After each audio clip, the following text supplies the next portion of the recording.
Hello guys जिके modern Assam YouTube channel आपनालोक सकलोको स्वागतम जानाइछु আজি মই আগন্তুক অসমত হ'বলগীয়া এডিআৰই 2.0 অৰ্থাৎ গ্ৰেড 3 এণ্ড গ্ৰেড 4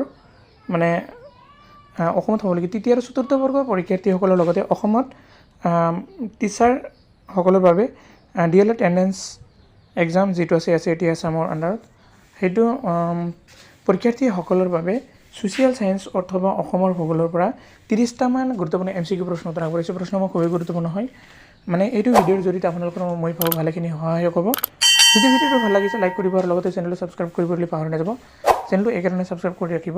যাতে আপোনালোকৰ অন্যান্য বিষয়ৰ প্ৰশ্ন উত্তৰ এইটো চেনেলৰ জৰিয়তে পাব পাৰে আপোনালোকে মোক সাপোৰ্ট কৰিলেহে মই ইয়াতকৈ ভাল ভাল ভিডিঅ' দিবলৈ চেষ্টা কৰিব পাৰিম আহক এতিয়া মেইন ভিডিঅ'লৈ যাওঁ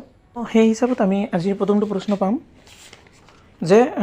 অসমৰ মাটিকালি কিমান এটো সকলোৱে জানে মানে যেহেতু আমি অসমত থাকো একদম ইজি প্ৰশ্ন একদম সহজ বুলি ভাবিলেও নহব কাৰণ গ্ৰেড 3 ৰ কাৰণে আৰু 4 ৰ কাৰণে লগতে ডিএলএড এন্ট্ৰেন্স পৰীক্ষাৰ্থীসকলৰ বাবে খুব গুৰুত্বপূৰ্ণ হয় এইটো অসমৰ মাটিকালিৰ ভিতৰত যেটো অপচন সঠিক হয় হেতুহে কৈ দিয়া হ'ব খালি তো সঠিক উত্তৰটো হৈছে অপচন নম্বৰ এ 78438 বৰ্গ কিলোমিটাৰ নেক্সট কোৱেশ্চন অসমে ভাৰতবৰ্ষৰ মুঠ মাটিকালিৰ 10% সামৰি লৈছে মানে গোটেই ভাৰতবৰ্ষৰ মাটিকালি সমূহৰ ভিতৰত আমাৰ অসমৰ শতাংশখিনি কিমান হয় হেতুৱে কৈছে সো ইয়াৰ সঠিক উত্তৰটো হ'ব অপচন নম্বৰ ডি 2.39 শতাংশ 4 নম্বৰ প্ৰশ্ন 3 নম্বৰ প্ৰশ্ন অসমৰ প্ৰধান ভূ-প্ৰাকৃতিক অৱয়ব কেইটা আৰু কি কি মানে অৱয়ব কেইটা কি কি ব্ৰহ্মপুত্ৰ উপত্যকা বৰাক উপত্যকা কাৰ্বি মালভূমি আৰু বৰাইল পাহাৰ বি আছে পৰ্বত মালভূমি বনাক্ৰান্ত অঞ্চল আৰু দ্বীপ সি পাহাৰ বনাক্ৰান্ত অঞ্চল মালভূমি আৰু দ্বীপ ডি ব্ৰহ্মপুত্ৰ নৈ বৰাক নৈ কাৰ্বি মালভূমি আৰু বৰাইল পাহাৰ তো এইকেইটাৰ ভিতৰত সঠিক উত্তৰটো হ'ব অপচন নম্বৰ এ ব্ৰহ্মপুত্ৰ উপত্যকা বৰাক উপত্যকা কাৰ্বি মালভূমি আৰু বৰাইল পাহাৰ এইকেইটা হ'ল আমাৰ মানে অসমৰ প্ৰধান ভূ অৱয়ব 4 নম্বৰ প্ৰশ্ন অসমক কি ভৌগোলিক অঞ্চলত ভাগ কৰা হৈছে ব্ৰহ্মপুত্ৰ সমতল বৰাক সমতল পাৰ্বত্য অঞ্চল কাৰ্বি উত্তৰ কাছাৰ পাহাৰীয়া উচ্চভূমি অঞ্চল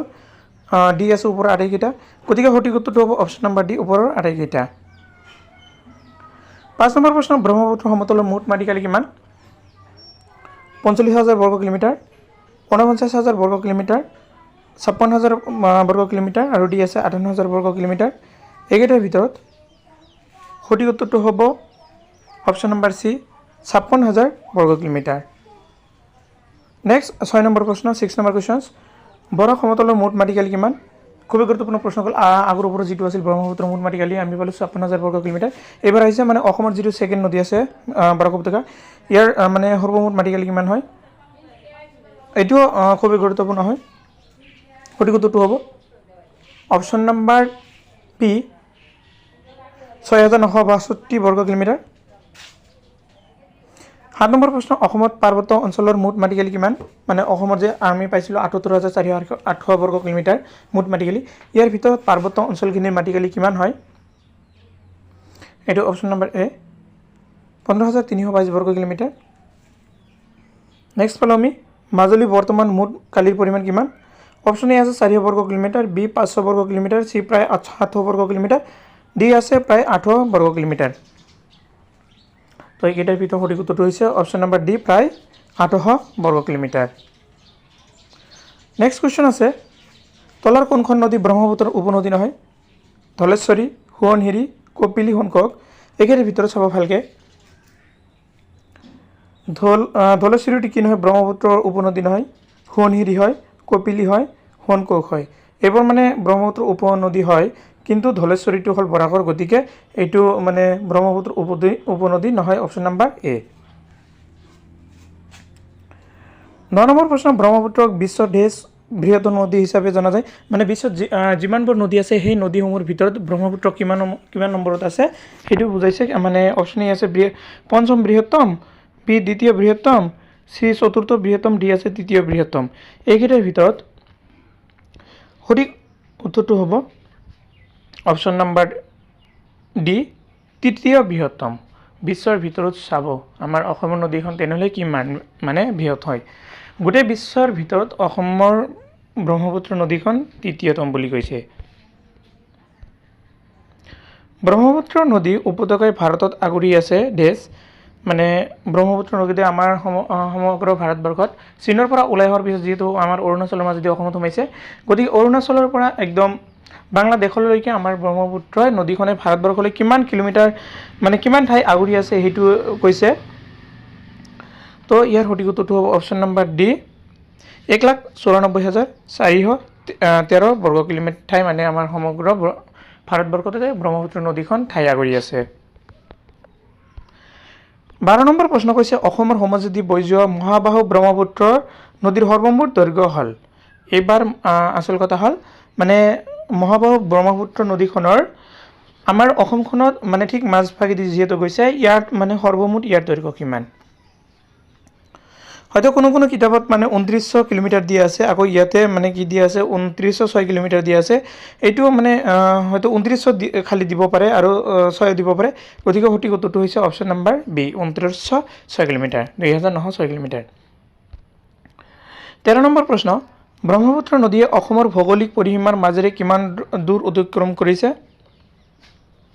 আগৰ প্ৰশ্নটো পালো আমি যে কিমান মাটিকালি মানে আগুৰি আছে এবাৰ হল কিমান কিলোমিটাৰ দূৰ অসমৰ মাজেদি বৈ গৈছে ব্ৰহ্মপুত্ৰ নদীখনে অপশ্যন আছে প্ৰায় 600 কিলোমিটাৰ 650 কিলোমিটাৰ বি প্ৰায় 700 কিলোমিটাৰ সি প্ৰায় 750 আৰু ডি আছে 800 কিলোমিটাৰ একেটাৰ ভিতৰত সঠিক উত্তৰটো হ'ব অপশ্যন নম্বৰ এ প্ৰায় 650 কিলোমিটাৰ 14 নম্বৰ প্ৰশ্ন ব্ৰহ্মপুত্ৰক বাংলাদেশত কি নামেৰে জনা যায় এইটো আপোনালোক সকলোৱে জানে বাংলাদেশ মেঘনা হল বাংলাদেশৰ এটা প্ৰধান নদী কিন্তু এইটো ব্ৰহ্মপুত্ৰ নহয় সিয়াং চাব লাগিব যমুনা চাব লাগিব সিয়াংটো নহয় সিয়াং চাংপো এইবোৰ যেহেতু মানে উজনি অসমত অৰুণাচল প্ৰদেশৰ ব্ৰহ্মপুত্ৰ মানে সিয়াং চাংপো হিচাপে জনা যায় গতিকে আমি বলো মেঘনাও নহয় এই দুইটাও নহয় সঠিক উত্তৰটো হ'ব option number B Yamuna Brahmaputra নদীক বাংলাদেশত যমুনা বুলি জনা যায়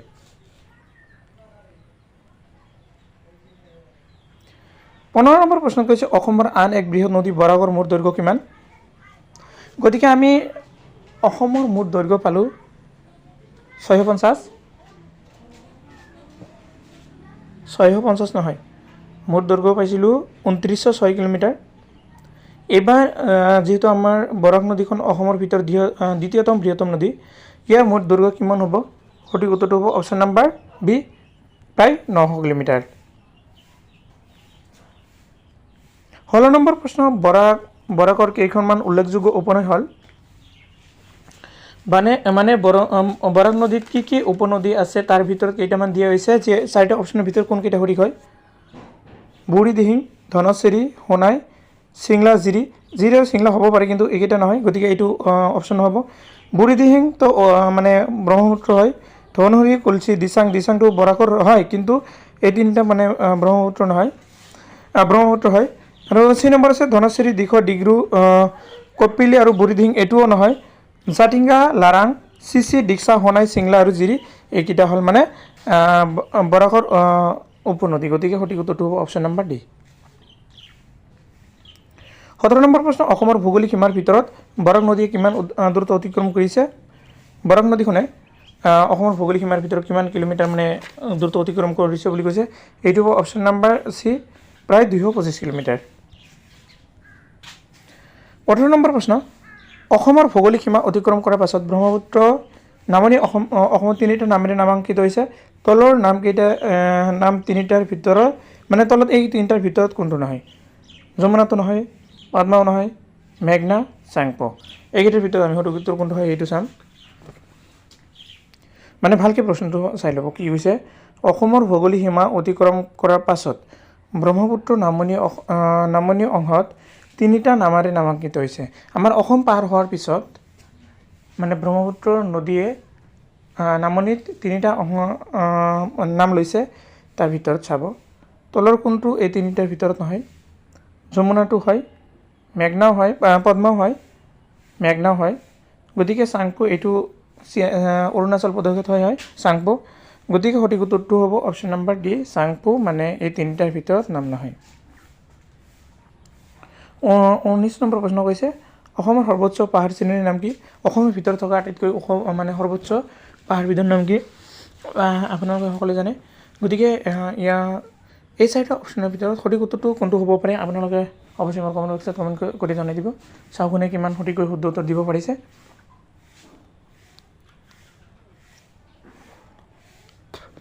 এইবাৰ আমি 20 নম্বৰ প্ৰশ্নলৈ যাওঁ 20 নম্বৰ প্ৰশ্নত কৈছোঁ উত্তৰ কাছাৰ পাৰ্বত্য জিলাক দ্বিখণ্ডিত কৰা পাহাৰলানি হ'ল মানে উত্তৰ কাছাৰ পাৰ্বত্য জিলাক যে মানে ভাগ কৰিছে এই ভাগ কৰা পাহাৰবিধৰ নাম কি ৰেংমা পাহাৰ বৰাইল পাহাৰ কাৰ্বি পাহাৰ কাছাৰ পাহাৰ গতিকে এইকেইটাৰ ভিতৰত সঠিক উত্তৰটো হ'ব অপশ্যন নম্বৰ বি বৰাইল পাহাৰে উত্তৰ কাছাৰ পাৰ্বত্য জিলাক দুটা ভাগত ভাগ কৰিছে 21 নম্বৰ প্ৰশ্নত আছে কাৰ্বি মালভূমিৰ সৰ্বাধিক উচ্চতা কিমান 1104 কিলোমিটাৰ 1264 কিলোমিটাৰ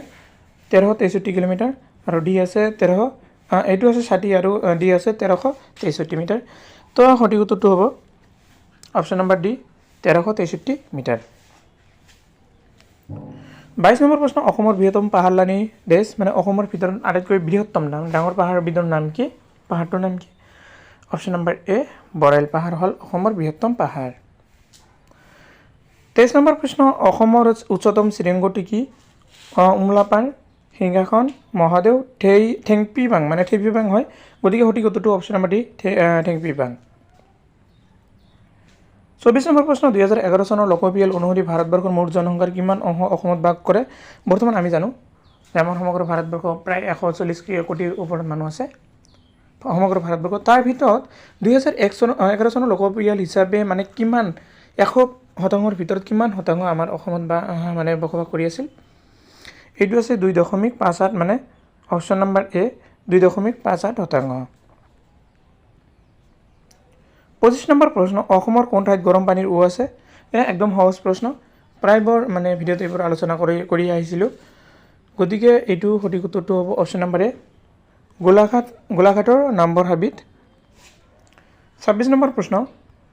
অসমত কিমান শতাংশ অঞ্চলত অৰণ্য আগুৰি আছে মানে অসমৰ যে ৭৮,৪38 বৰ্গ কিলোমিটাৰ আমি ভূমি পাইছোঁ তাৰ ভিতৰত কিমান শতাংশ মানে বনাঞ্চলে আগুৰি আছে তো এইটো হ'ব অপশ্যন নম্বৰ এ 34.21%। 27 নম্বৰ প্ৰশ্ন অসমত বৰ্তমান কিমানখন ৰাষ্ট্ৰীয় উদ্যান আছে একদম সহজ ইজি প্ৰশ্ন আপোনালোকে সকলোৱে জানে আগতে আছিল 5খন বৰ্তমান আৰু 2খন পৰে দি 7খন হৈছে গতিকে অপশ্যন নম্বৰ ডি 7খন হ'ব অসমত বৰ্তমান ৰাষ্ট্ৰীয় উদ্যান আছে 7খন।